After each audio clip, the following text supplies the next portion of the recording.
Hi. Today we're going to be taking a look at academic classicism, of which the great monument is the Paris Opera House by Charles Garnier.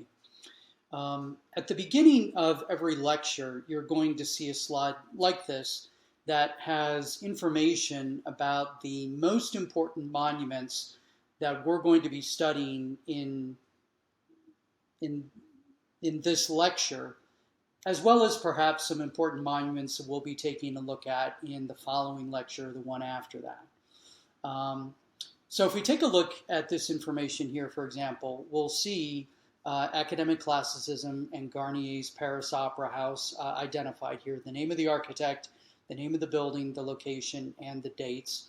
But a little further down on the screen, you'll also see a couple of other major monuments. Webb with Morris, the Red House, Bexley Heath, 1850s, and then Paxton, Crystal Palace, London, 1850s, Contement du Turc, Galerie des Machines, Paris, 1880s. This is all some of the identifying information that you'll also find on the monuments list for this class. And on the monuments list, there will also be some of the most important images for these buildings. And that should provide a sort of outline as well as a study guide for you um, for the class lectures.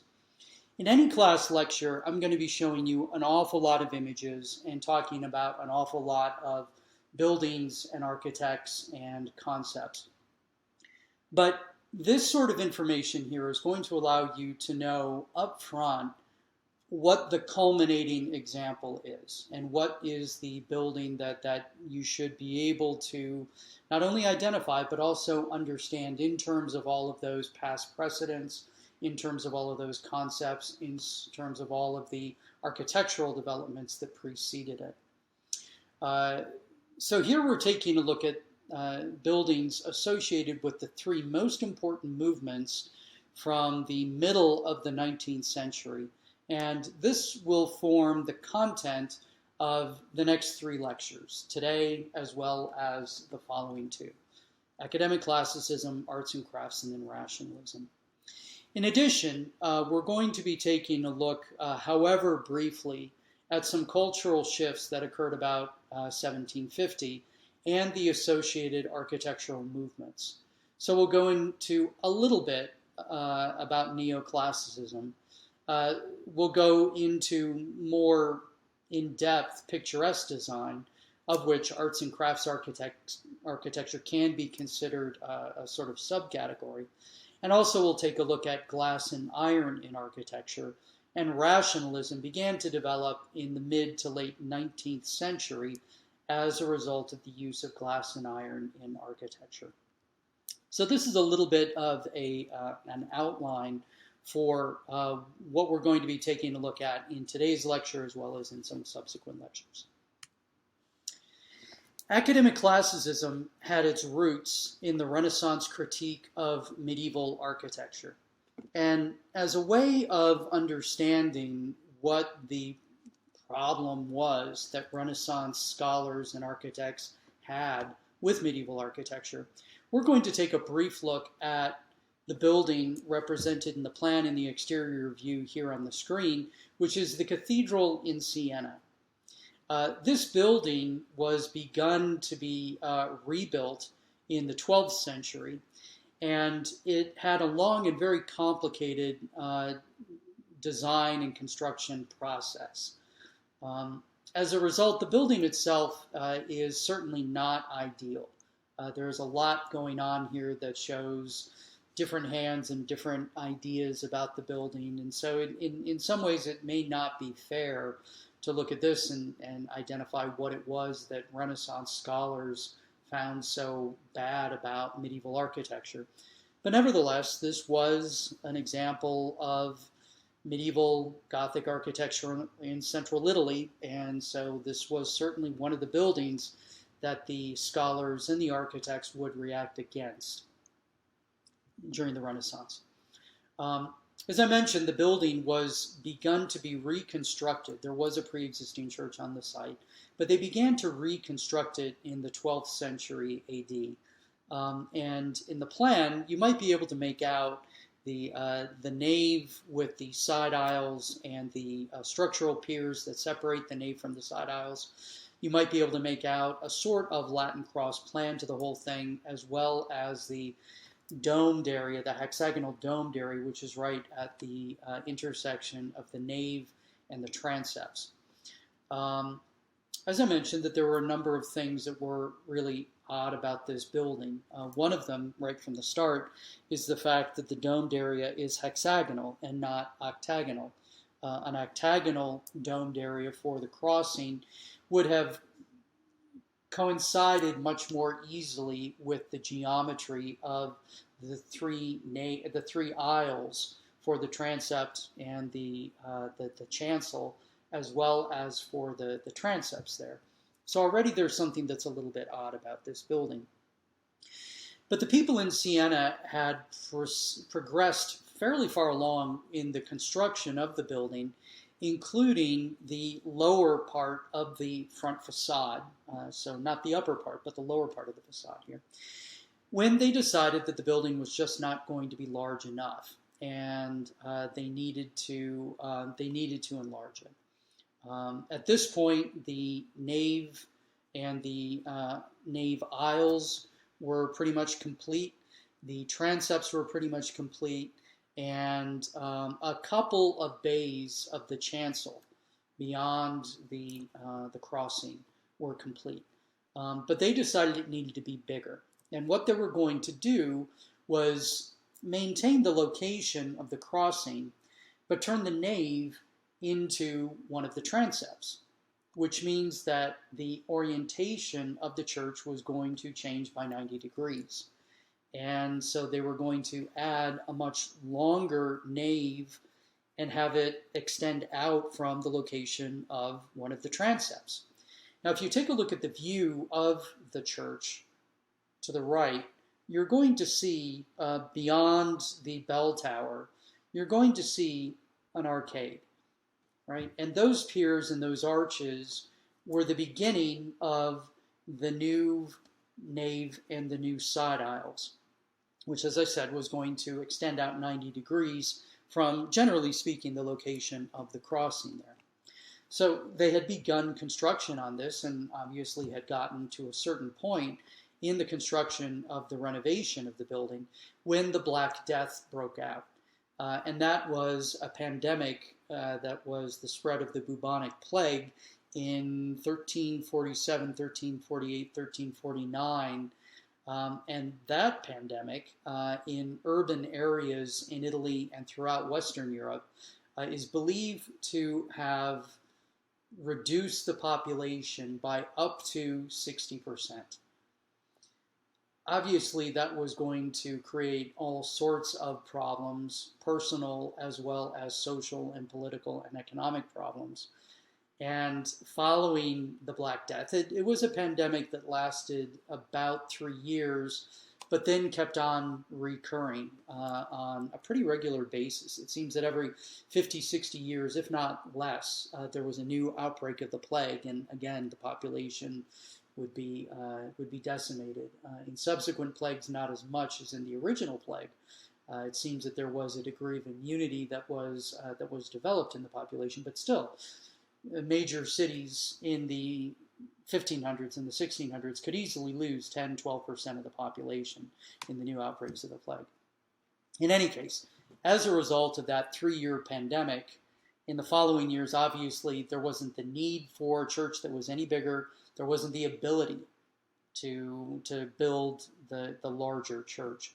So what they decided to do was to take the existing church and to work out some renovations. Some of those renovations included an extended chancel, and so the last bays of the chancel were built, and there was a huge substructure that needed to be built below it because the hill that this is built on falls away in that direction, and so they needed to build just an enormous substructure below those last 2 bays of the chancel. They decided that they were going to completely rebuild the vaulting that is covering the central aisle of the nave and the chancel, and they were going to complete the facade. And so the upper part of the facade was completed after the Black Death. And here we begin to see some of the issues with the design. If you take a look at the upper part of the facade here, specifically the piers that are on either side of the circular window on the upper part of the facade, you'll see that those piers do not line up with the piers that are directly below them. And so this was a bit of a problem, right? Things didn't seem to line up structurally. If we go into the building, there's a lot of decoration here, which makes it a little bit difficult to really understand the space and the forms. But if we concentrate on the piers in the nave arcade, if we take a look at those, you're going to see that on each of the four faces of the piers, there is a half column, an engaged column, which rises to a capital, and that is engaged onto a pier that is square in section. Now let's take a look at those engaged columns on each of those piers. On all four sides, they have a diameter that is the same, okay? But the height of those engaged columns is going to change. The height of the columns that are supporting the arches along the nave arcade go up to a certain height, but those engaged columns that are in the nave itself rise up much taller. And so the width to height proportion that we see in any of those engaged columns is not going to always be the same.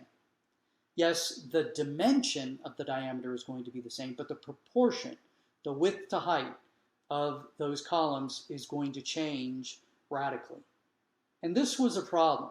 This was a problem for the scholars who were coming in and taking a look at this and who didn't understand a lot of the processes whereby the medieval masons would lay out the buildings and determine the dimensions and the proportions of the details. But it also ended up being a problem for architects who were learning from those scholars. There was a designer, someone who was trained as a painter, but who turned to architectural design and wrote biographies of some of the great late medieval and Renaissance artists, a Tuscan painter named Giorgio Vasari. And in a preface to his biography of the artist, he wrote his critique of architecture like that. And here in translation, I'll quote for you his critique.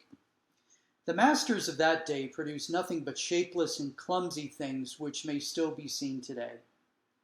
Good form and good methods had been lost by the death of good artists and the destruction of good buildings. Those who devoted themselves to the profession of architecture built constructions devoid of order or measure and totally deficient in grace, proportion, or principles. They created that style of building for their own barbarous nations, which we call Gothic, and produced some works which are ridiculous to our modern eyes, but appear admirable to theirs. This lasted until a better form, somewhat similar to the good antique manner, was discovered by better artists. So here we have it, devoid of order or measure, totally deficient in grace and proportion. Gothic architecture, right? Something that didn't pass muster with Giorgio Vasari or with Renaissance scholars, Renaissance architects. But where did they look in order to find a better way to build? What were the precedents or what were the examples that they looked to in order to figure out how to go about designing their buildings? Well, Vasari tells us that as well. This lasted until a better form, somewhat similar to the good antique manner, was discovered by better artists. They looked to ancient Rome.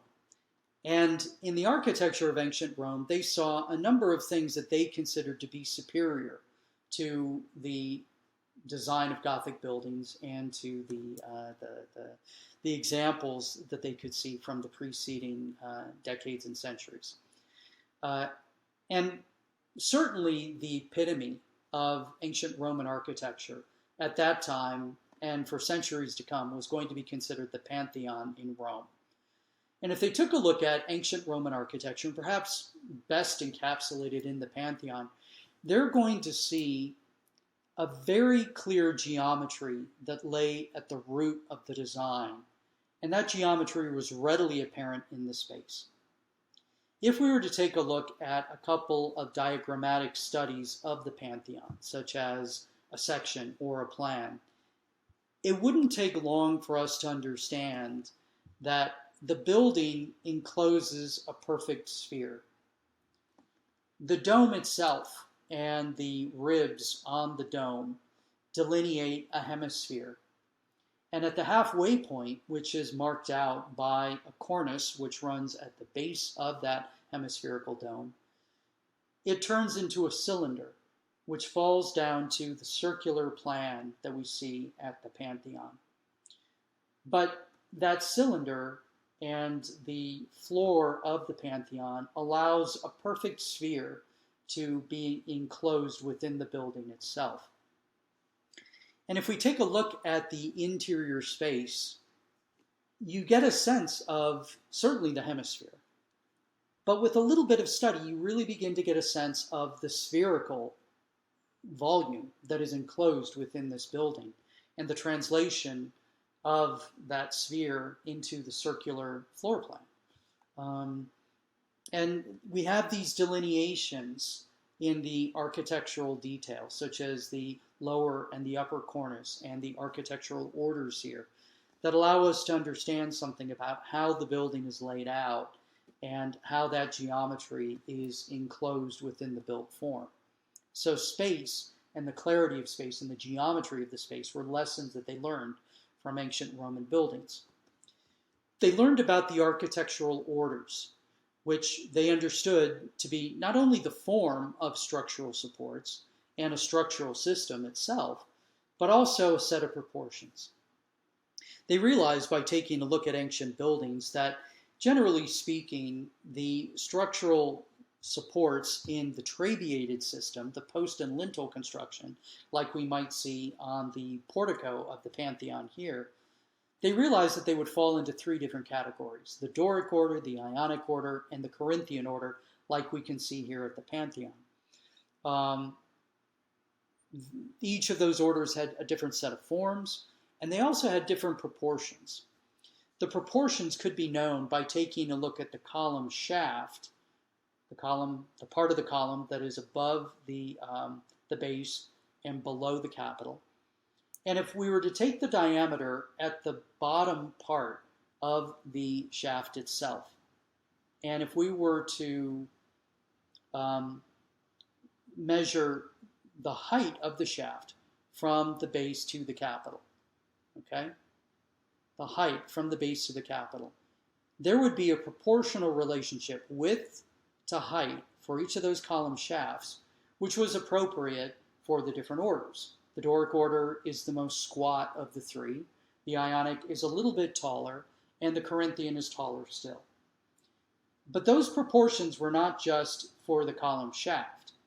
That diameter that we see down at almost at the bottom of the column shaft itself was a module that could be multiplied or subdivided a number of times in order to give us the other details, such as the height of the base, the height of the capital, the height of the different parts of the entablature, which is the lintel that spans between these structural supports.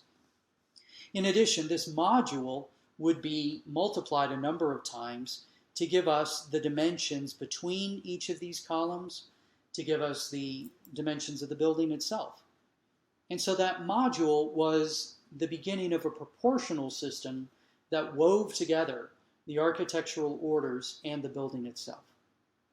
The architectural orders would be organized into motifs. Here on the facade of the Pantheon, we can see a portico, right? All of these columns supporting a pediment here. That was a temple portico, something that delineated or that designated religious architecture to the ancient Greeks and also to the ancient Romans. These motifs would be used in important examples, such as a Greek temple or a Roman temple or the Pantheon, which was a Roman temple, although with a very unique interior space. And those examples could set precedents that later architects would then emulate or used as a point of departure for their own buildings.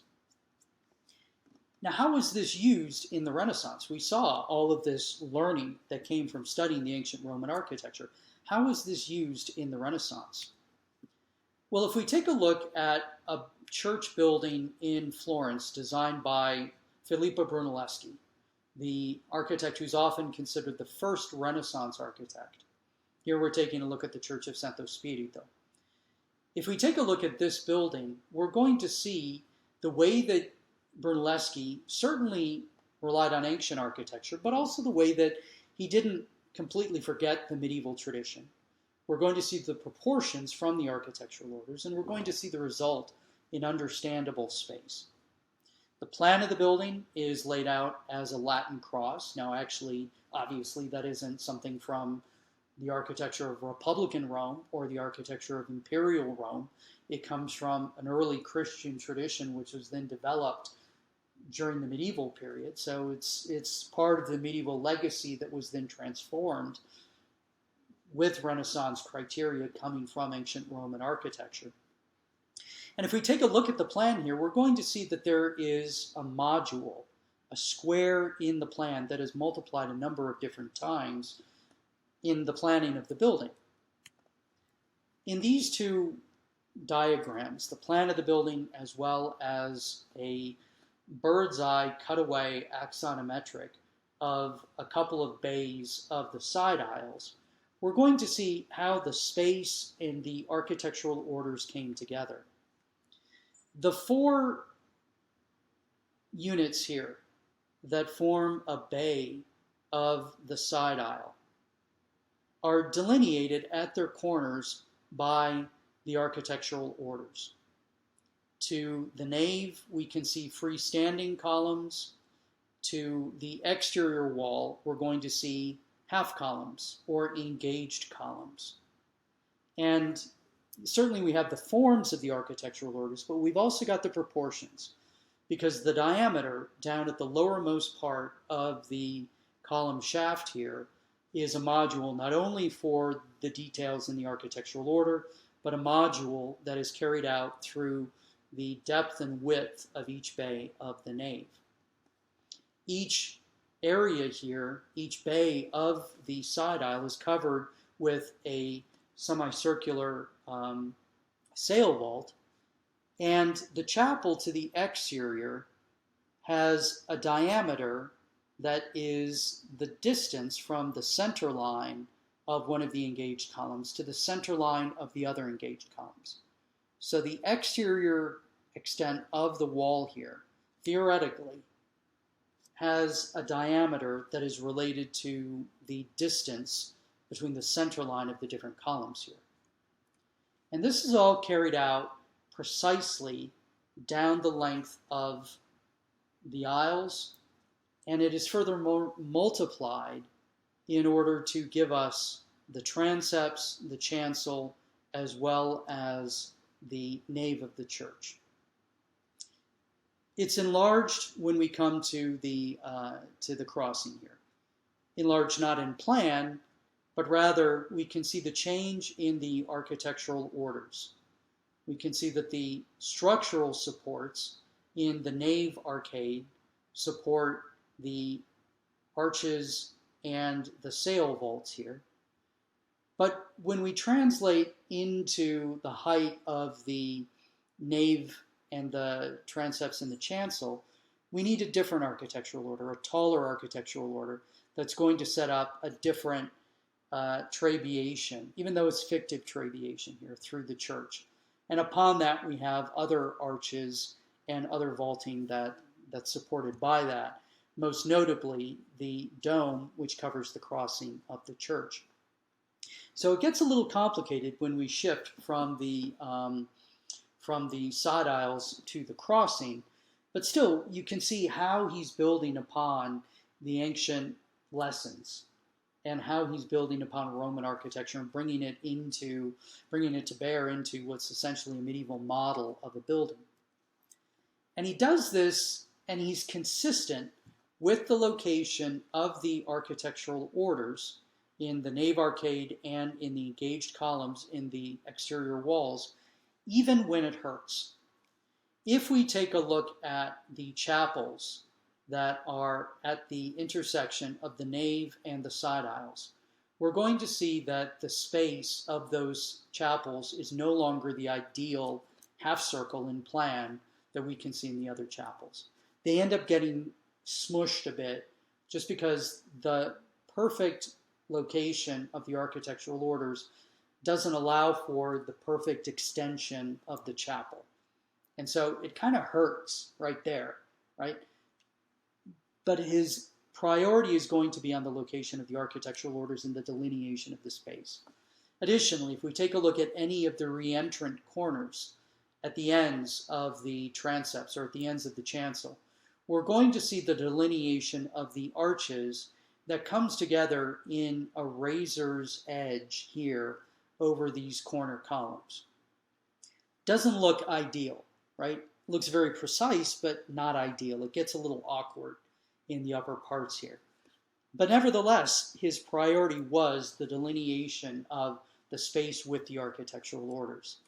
And the result is a church interior where we have understandable space, where your experience of one of the bays of the side aisle, or your experience of one of the columns here, is understood to be applicable for all of the columns of the church or for all of the bays of the aisles of the church. And so at a glance, you get an understanding of the depth of the space, the width of the space, how the spatial units are organized in a way that, to their eyes, was much clearer than what we could see in a medieval church.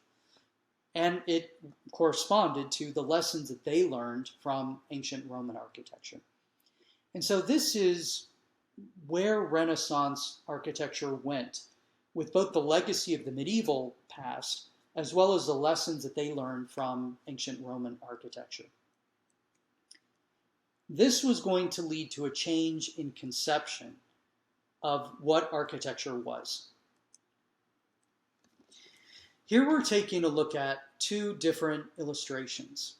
The one to the left is an illumination from a medieval manuscript which shows masonry construction.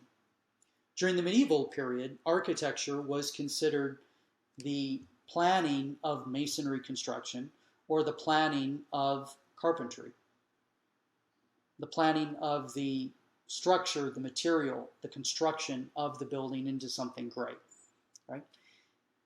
And because it was a manual craft, the way that this was organized into a professional organization was going to be a craft guild. And there were lots of craft guilds in the medieval period. The painters had a guild. The metal workers had a guild. Cobblers had a guild. And so masonry had its own guild. Timber construction had its own guild. But at the time of the Renaissance, there was a change. And if we take a look at the engraving to the right, an engraving that was an illustration in a French architectural treatise of the 1500s, we're going to see a very different conception of what architecture is. Here, within a garden-like setting, we can see two men, one taller, older man with the robes and the cap of a scholar, who appears to be teaching a younger man, specifically teaching him about architecture. In the background of the engraving here, you can see an ancient Roman ruin of an arcuated, vaulted building, perhaps like the ancient Roman bath complexes. But you can also see two intact buildings, something that appears to be a civic or residential building, as well as a domed building, which appears to be a religious building. Here we have the architect who is teaching a young man about architecture. But again, the architect is wearing the robes and the cap of a scholar. The architect, if we take a look at his face, doesn't have two eyes, but has three eyes. Because the architect needs to be able to perceive things not just as well as anybody can with two eyes, but he has to have perceptual abilities that go beyond those of everybody else. At the end of each arm, the architect has not one hand, but two hands.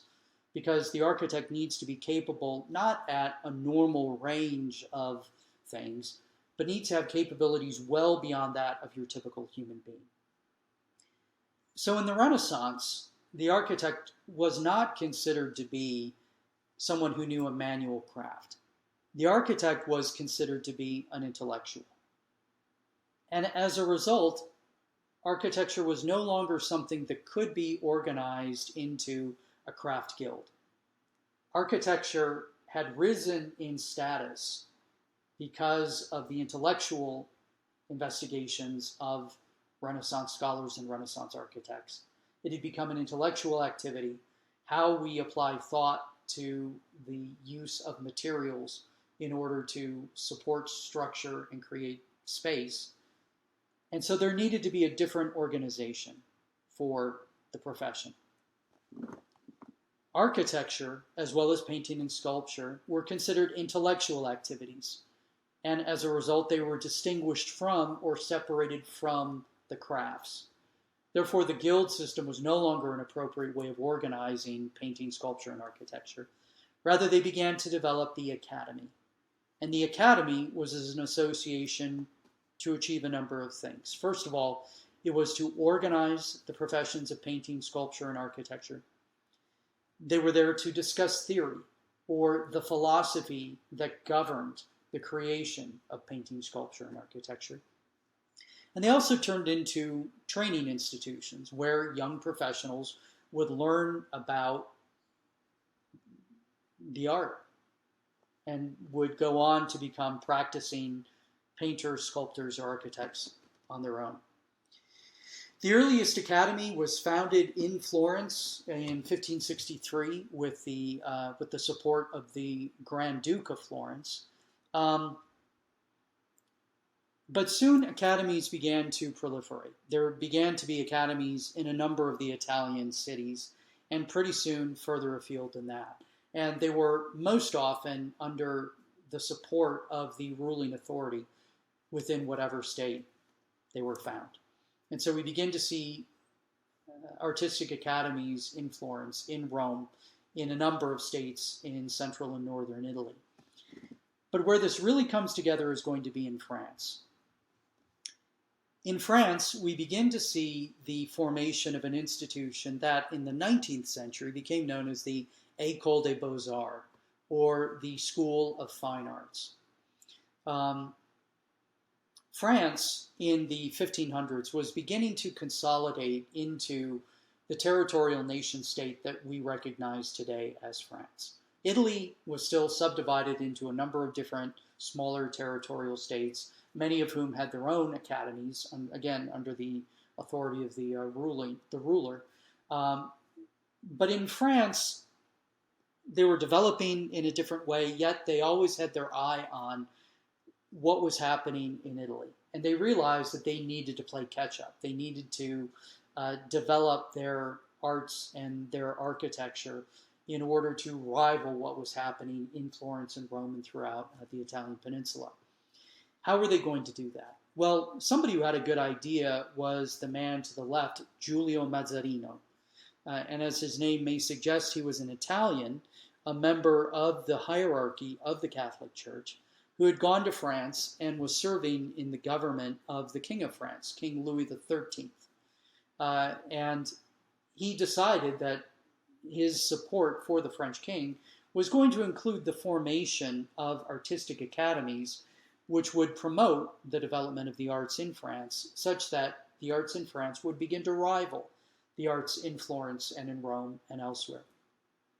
Mazzarino laid the groundwork, but these different artistic academies were really pushed forward by the man we see in the second portrait here, King Louis XIV, the son of King Louis XIII. He ruled France for a very long period of time, and during his reign, he was really able to promote the arts and the different academies that were going to support painting, sculpture, and architecture. Those academies were going to change and develop over the years, but finally in the 19th century, they came together in one academy known as the École des Beaux-Arts, where painting, sculpture, and architecture were being taught to young professionals. And this really was the premier institution by which the classical tradition, as it had been revived during the Renaissance, was promoted and developed and diffused throughout France and throughout the Western world. And so we're going to take a look at the architecture of the École des Beaux-Arts as the continuous legacy of the Renaissance. That architecture can be known as academic classicism, right? And I'm going to be using the terms Beaux-Arts architecture and academic classicism as if they're synonymous. Perhaps there's a division that you can make between the two, but I'm going to be using them as if they're the same. And the great example of academic classicism is going to be the Paris Opera House, which was designed by Charles Garnier and built in Paris in the 1860s and 1870s. During this period of time, the 1860s, 1870s, Paris was undergoing a period of urban redevelopment under the reign of Louis Napoleon, who was the emperor of France at the time. Many of the medieval parts of the city were being torn down.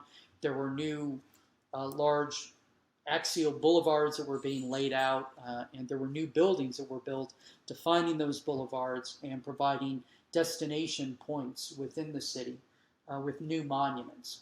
One of the new monuments was intended to be a new opera house for the city of Paris. There was a competition that was called, and Charles Garnier submitted a design, and his design was selected. Garnier was a product of the École des Beaux-Arts in Paris. He took the entrance exams and enrolled in the École as a young man. He studied at the École for a number of years, and when he was a fourth or fifth year student in the École, he submitted a design for the year-end design competition at the École. And his design was selected as the winning design. As a result, he was awarded the Rome Prize, which was a fellowship at the French Academy in Rome. Now, this was something that established him for the rest of his career. He was identified as the most capable student of his year. He was sent to Rome for a number of years in order to live at the French Academy, study the ancient, the Renaissance, the Baroque architecture of Rome, and further afield. And upon his return to Paris at the end of his fellowship, he was able to put on an exhibition of his studies. And this really launched his architectural career. He accepted a position within the French government where there was a very prestigious post for an architect. But that was a position in which he was evaluating other people's designs rather than designing himself. And he certainly felt stymied by this position. Yes, it was lucrative.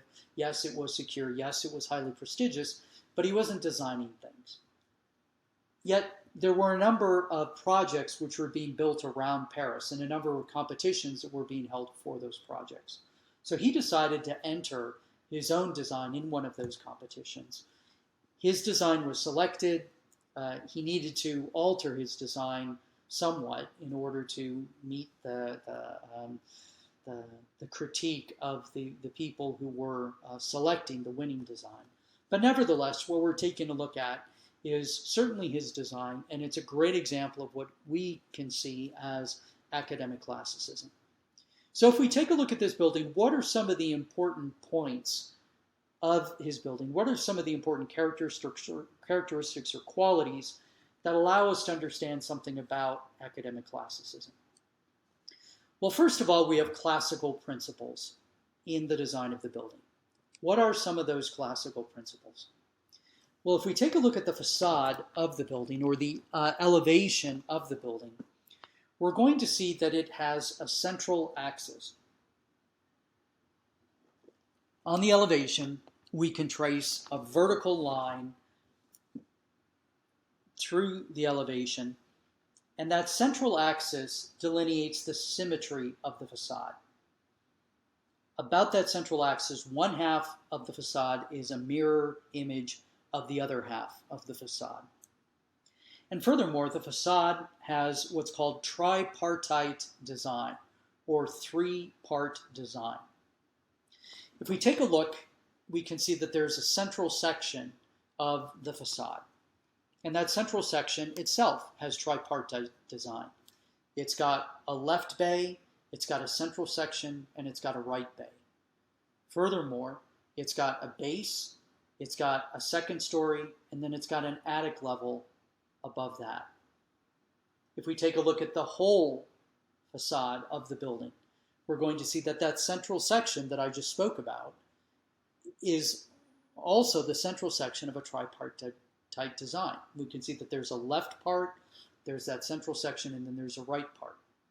These are some basic classical principles that students at the École were taught that were believed to be derived from the study of ancient Roman architecture, and which were the legacy of the Renaissance into the academies of the period that we're taking a look at. We can also see the forms and proportions of the architectural orders.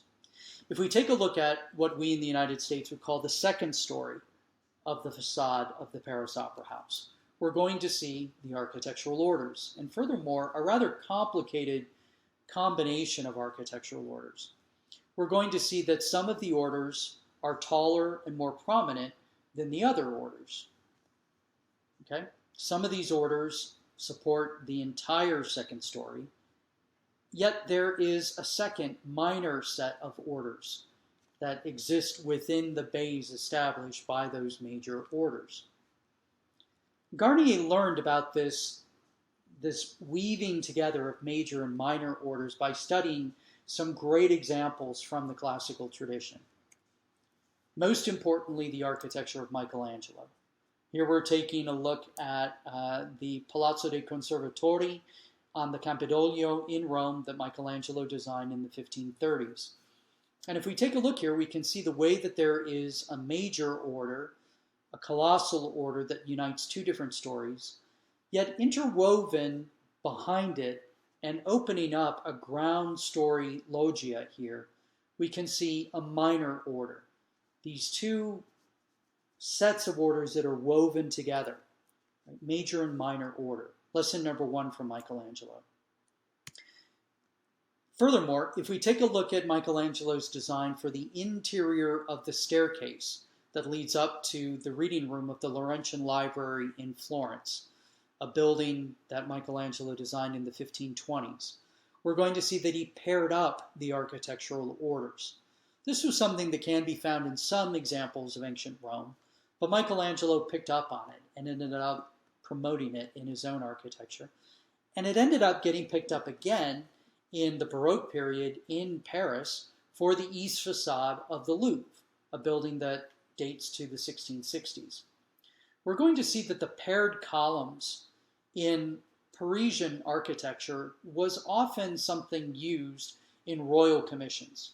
We can see it here, east facade of the Louvre. This was the palace of the French kings in Paris. In different government buildings designed in the 1750s, not that far from the Louvre, we can see the paired columns again. And we can see them once again on the Paris Opera House. Again, this was a monument, a destination place within Louis Napoleon's redevelopment of the city of Paris. It was very much a royal commission, or an imperial commission in this case. And so we can see him using it, that motif, the paired column motif, in order to designate this building as a royal commission. And then there's the sense of character that Garnier is developing for the building.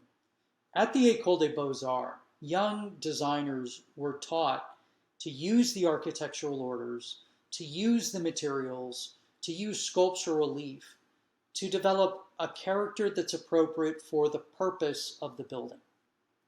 Now, if Garnier were charged with designing a mausoleum, we might expect that his building would be somber.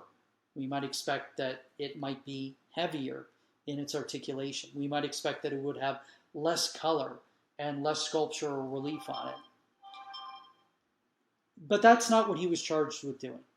Here he was given responsibility for a palace of the arts, right, the opera. And furthermore, a destination that was going to house social activity. And so he decided that he was going to really develop a very elaborate facade for the building in order to make it appropriate for the purpose of the building. In the watercolor detail of the elevation that we can see on the right, we can see that initially he wanted to include an awful lot of sculptural relief, which actually ended up on the finished building, but that he also wanted to use a variety of different materials in order to turn this into a very colorful building. Some of the materials that he wanted to use included colorful stones that would contrast with the limestone that was typical for the building and typical of most of the buildings in Paris. He ended up having to tone that down a little bit, make it a much more monochromatic building on the outside.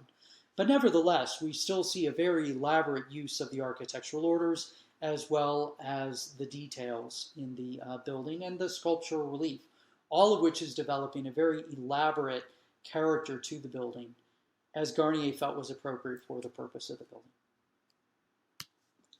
Another important quality of academic classical architecture, or Beaux-Arts architecture, were clear and elegant circulation patterns with spaces organized around them. When we took a look at the facade or the elevation of the building, it was pretty easy to identify that central axis. But it's important to know that that central axis isn't just something that exists on the facade of the building, or isn't just a regulating line behind the design of the elevation. Rather, it's a central axis that runs through the building itself and is the primary circulation path that leads you into and through the building.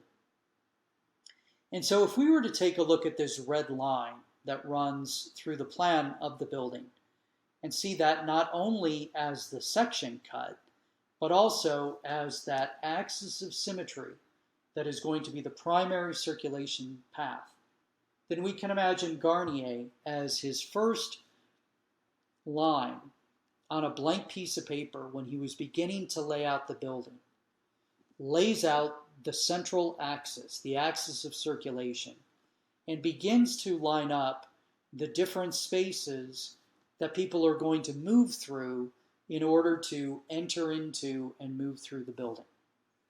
And so they start out entering into some exterior space, a vestibule of the building, and then moving inside to an interior vestibule. And then along that central axis, eventually coming to a large atrium where there are staircases and vertical circulation through the building. And eventually, following that circulation path, it gets a little circuitous by the time we're this far into the building, eventually arriving at the theater space itself. And so if we take a look at the plan in these different sections through the building, we're going to see spaces that, do get quite elaborate as we move through the building, but spaces that are lined up along that central axis and spaces that serve different purposes as people enter into and move through the building. Each of these spaces starts out as a basic geometric unit. Perhaps it's a transverse rectangular area that then becomes more elaborate as we begin to think about the structural vaulting and the architectural delineation of it. Or perhaps it is a tall rectangular area that becomes much more elaborate as it turns into the staircase atrium that is the main circulation space through the building. But still, basic geometric volumes lined up along that axis of circulation into the building that is laying out the sequence of spaces that people move through. And this was basic lessons that Beaux-Arts architects were taught at the École in Paris. And these spaces were not just the bare minimum of what was needed in order to functionally work. Right? Those different vestibules that we took a look at are not just the minimum square footage in plan and then an 8-foot ceiling that was needed so that people could enter into the building. The staircase atrium here is very different from the sort of fire escape that we might see giving egress from buildings today. Right? This wasn't just about moving people through the building. This was about turning their movement through the building into something much larger. Again, this was a place designed for social interaction. And so the staircase here is very much a stage that people would show up on and move through, where they would be witnessed. They would be watched by the people at the different balconies. And so the social event was itself a theatrical performance that people engaged in. And they understood that they were going to be watched, that they were going to be evaluated for who they showed up with, for what they were wearing. And so they were very much actors in their own theater as they're moving into the theater for the performance of the opera. And before we get into take a look at the most important space within this complex, let's take a look at some alternate ways of entering into and moving through the building. The pathway that I delineated from the front facade through that staircase atrium into the theater itself was for the people who had bought tickets for that particular opera. But there were also going to be alternative entrances on the cross-axis through the entire complex. And those entrances were going to be for different groups of people. To the right on this section, this cross-section through the building, we see the sequence of spaces for the season ticket holders. On the ground floor, there is the vestibule, and they would have access to the staircase that we just took a look at before moving into the different boxes in the theater space itself. But these season ticket holders also had access to a reception room, which was right above the vestibule, as well as a library in the uppermost space.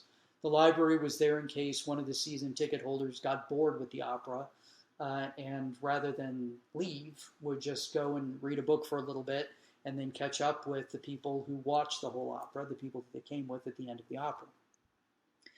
At the other end of that cross-axis, we see the entrance, which is there specifically for the imperial family. And so they had their own entrance vestibule. They had their own reception rooms. And within the opera house itself, they had their own box, which was going to be at the point of honor within the theater space. Now, the theater space that we're going to be taking a look at here is also an example of an important concept that we have within the classical tradition, a concept of typology. And here we've got a very important concept of academic classicism. The idea that buildings could be categorized into different geometric plan types. And those plan types and the geometry of the plan types fulfill different purposes. Now, from History 1 and History 2, I'm sure that you would be able to identify the plan of a longitudinal church. Right? Most of the Gothic cathedrals were Latin cross in plan, but longitudinal. Right? They had a long axis down the nave through the crossing and into the chancel of the church. I'm sure that you would be able to identify the plan of centralized churches or centralized religious space. The Pantheon is a great example of centralized space, right, with its circular plan.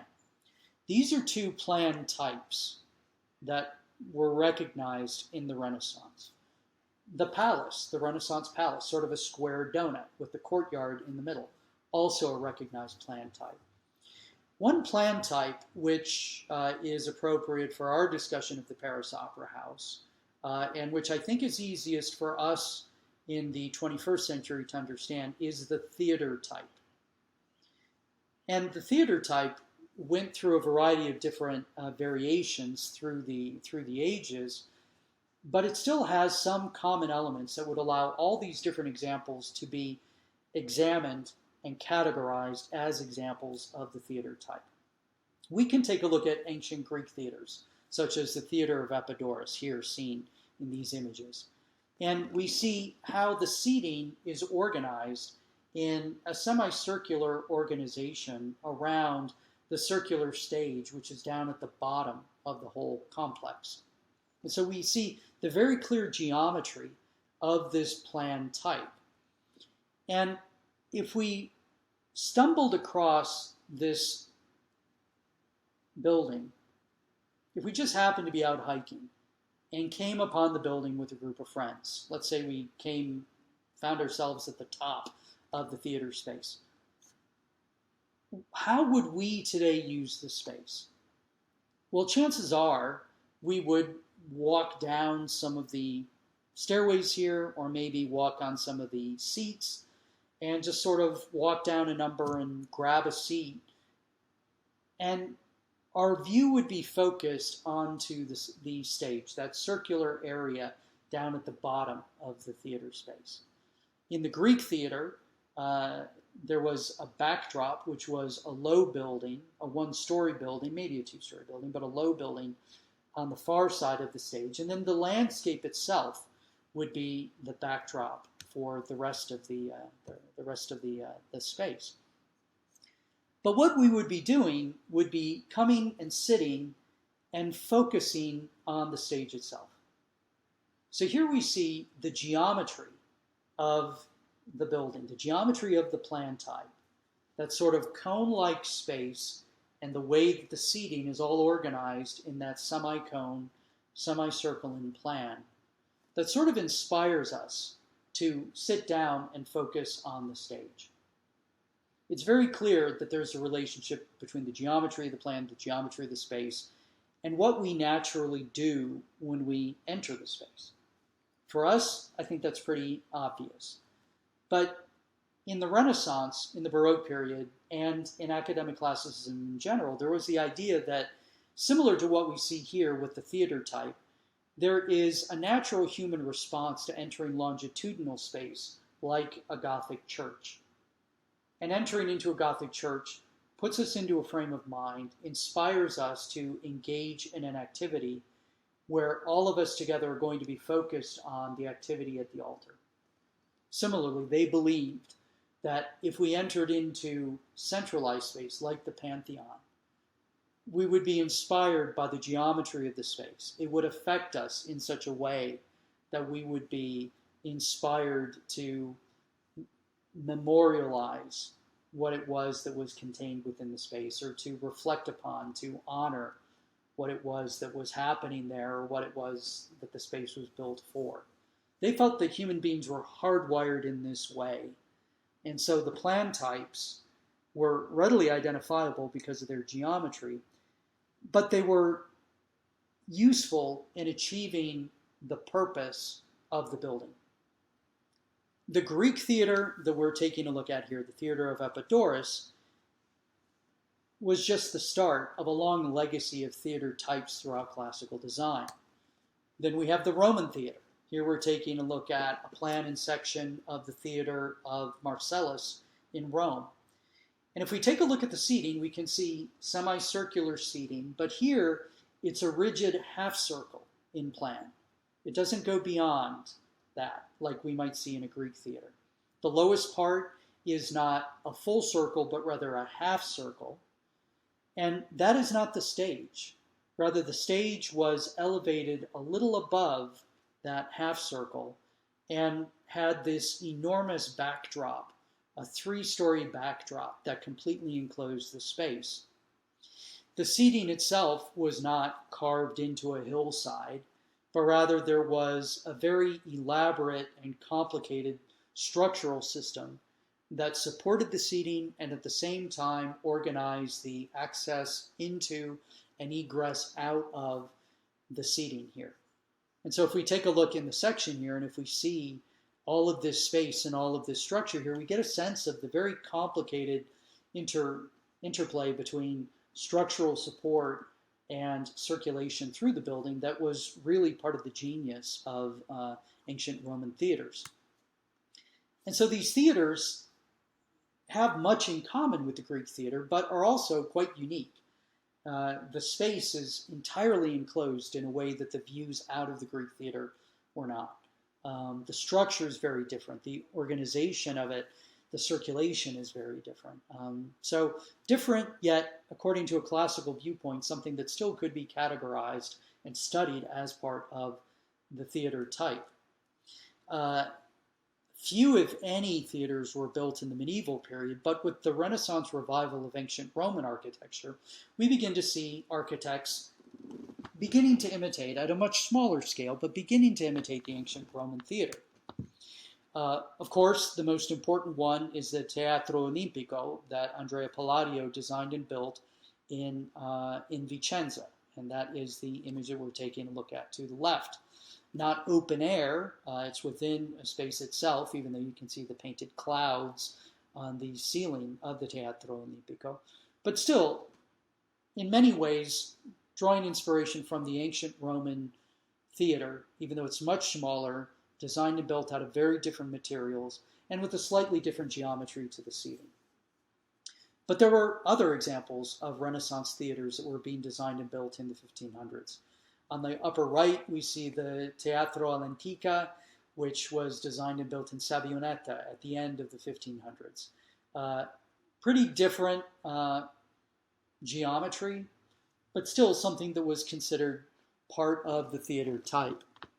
In the lower right, we see another example of a Renaissance theater. Here we see a theater that is in the interior of the Ducal Palace in Parma, also in northern Italy.